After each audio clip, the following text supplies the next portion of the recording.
Bonjour. Aujourd'hui, nous allons parler d'une artiste que j'aime beaucoup. Donc, il fallait que je commence cette vidéo par une chanson d'elle que j'aime aussi beaucoup et que je commence en la dansant et en la chantant, évidemment. Comment est-ce que vous allez ce matin? Moi, je vais très, très bien, comme vous pouvez le constater. Et aujourd'hui, nous n'allons pas que parler de Rihanna ou parler de sa carrière. Il y a tellement de chaînes qui en parlent. On va surtout parler de ce qui, chez Rihanna, me touche moi particulièrement et c'est son côté je m'en foutiste. Comment l'utiliser tous les jours dans la vie pour être parmi les meilleurs?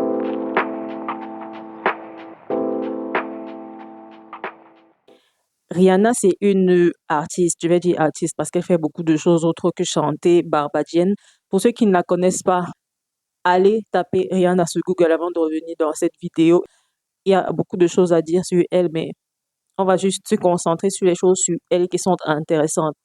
Je connais Rihanna, le personnage. Évidemment, je la connais pas personnellement en mode Allô Rihanna, my girl, how are you doing today? I'm fine, Carlis, and you? Non, je la connais à travers les médias comme la plupart des gens. Ce qui m'a toujours marqué chez elle et ce qui m'a toujours intéressé, c'est elle transpire la confiance en elle. Elle, c'est incroyable. Partout où elle passe, on dirait qu'elle n'en a absolument rien à carrer de ce que les gens peuvent penser d'elle.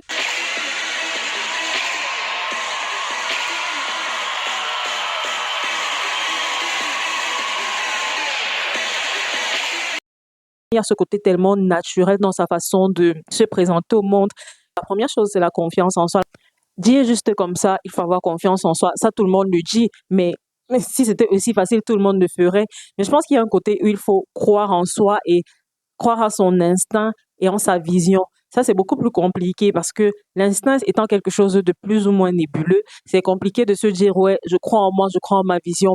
Pour pouvoir arriver à un niveau où on a vraiment confiance en soi et où la vie des autres sur ce qu'on veut faire, sur nos projets, sur nos chemins, ne nous impacte pas négativement ou bien positivement. Ce que quelqu'un va te dire qui t'impacte positivement, sache que le jour où il va te dire quelque chose de négatif, ça va tout aussi t'impacter en fait.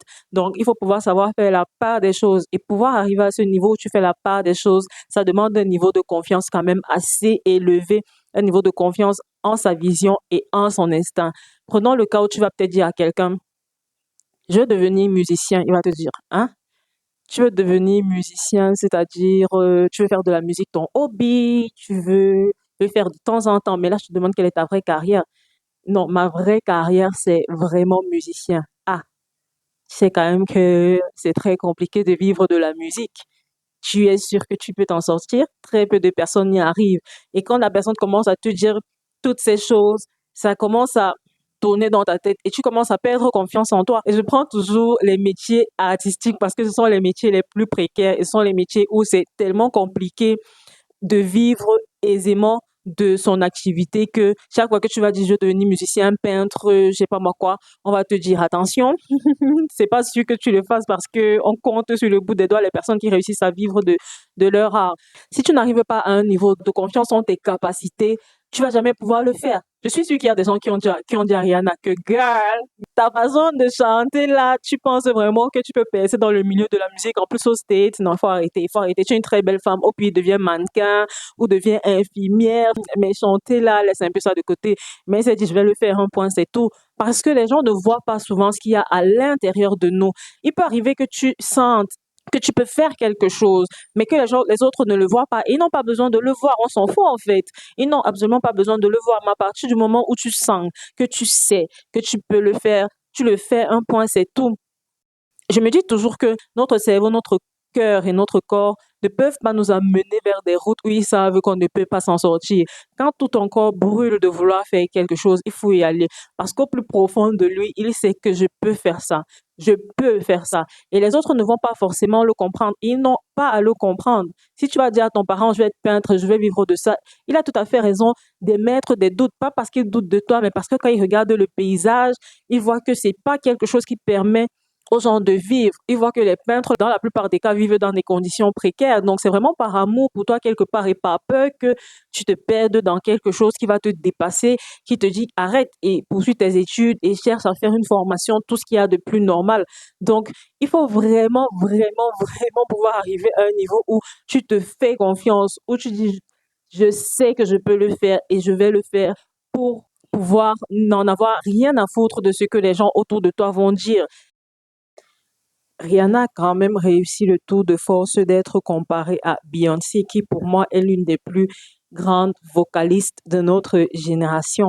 Et j'adore Rihanna, on va pas se mentir, mais c'est pas une chanteuse de fou furieux. Elle sait qui elle est. Elle sait comment se mettre en valeur et comment se mettre en avant. Savoir comment se mettre en valeur, savoir comment se vendre, c'est une capacité tellement importante pour pouvoir réussir dans quasiment tout ce qu'on fait parce que tu connais tes forces et tu connais tes faiblesses, tu connais comment mettre tes forces en valeur et faire quelque part qu'on oublie tes faiblesses. Et ça le fait tellement bien que à chaque fois ça me choque. Les avis des gens, il faut les écouter. C'est absolument pas un appel à ne pas écouter l'avis des autres, foncer. Non. Il y a des choses à retenir de ce que les autres ont à nous dire. C'est pas pour rien que nous sommes 7 milliards d'êtres humains. Si on pouvait se réaliser tout seul, on serait seul sur Terre et chacun ferait sa route seul. Nous sommes 7 milliards. Ça veut dire que les autres ont quelque chose à nous apporter. Mais il faut pouvoir faire la part des choses dans la mesure où, dans ce que l'autre te dit, tu prends ce qui est intéressant et ne pas se laisser affecter émotionnellement plus que de raison parce que les autres vont te dire. Le jour où quelqu'un va venir te dire, oh my God, ma chérie, tu es très très belle, tu seras là, genre, merci. Et le jour où il va te dire, t'es moche aujourd'hui. Tu vas aller te mirer 50 fois pour être sûr qu'il n'y a pas un truc qui a bougé depuis la dernière fois qui t'a dit que tu es moche. Dans ta tête, ça sera, est-ce que je suis moche? Il faut aller demander aux autres, tu me trouves comment? Tu me trouves comment? Non. Quelqu'un te dit, tu es belle, ok, merci, mais voilà, tu es moche. Je m'en tape en fait. Arriver à ce niveau-là où ce que les autres pensent ou disent n'a plus aucun affect sur toi, c'est un véritable coup de maître. Il faut beaucoup de temps pour réaliser parce que c'est pas facile du tout. C'est absolument pas facile. N'en avoir rien à foutre, ce n'est pas envoyer tout balader. C'est vraiment choisir ce qui dans ta vie a de l'importance, de classifier par ordre de priorité, ce qui va nous prendre notre énergie. Parce que le fait d'accorder tellement d'importance à tout ce qui se passe autour de nous, ça nous bouffe une énergie qui est juste incroyable. Aujourd'hui, tu marches, tu te cognes le pied, tu vas râler toute la journée, tu vas à la boulangerie, il n'y a pas la gourmandise que tu voulais te prendre, tu râles toute la journée, le serveur n'est pas content, tu râles toute la journée. Ça, c'est de l'énergie que tu gaspilles en accordant de l'importance à des choses qui sont insignifiantes. Si par contre, quelqu'un autour de toi manque de respect à un de tes proches, là, tu as le droit de t'énerver et de lui dire attention, arrête. Quand tu sais que, ok, ça, je m'en tape, ça, je m'en tape. Par contre, ça, tu me cherches, tu vas me trouver. Ça, je sais que je dois me donner à 1000% pour réaliser cette chose de la meilleure manière. Ça te permet tellement d'optimiser ta façon d'utiliser ton énergie. C'est incroyable. Pour arriver à un niveau où tu sais à quoi donner de l'importance et à quoi ne pas donner de l'importance, il faut avoir un système de valeurs et de principes giga bien défini, vraiment bien défini, parce que quand on n'a pas un système de valeurs et de principes définis, on se laisse influencer par absolument tout. Pouvoir dire que là, tu racontes de la merde, en fait. Là, tu racontes de la merde et je suis pas d'accord. Things are clearly going brilliantly in your career. I just wondered if you are as happy in your private life, and will we be seeing a certain Mr. Ashton Kutcher perhaps making a trip over here? Wow, how disappointing was that question? Should we move on to another one? Absolutely. I think there was a question. We're going to move on. I think I'm there's a happy question. and I'm single, if that's what you're really asking. C'est souvent difficile d'arriver à un niveau où tu imposes ta vision si toi-même tu ne sais pas quelle est ta vision et quelles sont tes valeurs.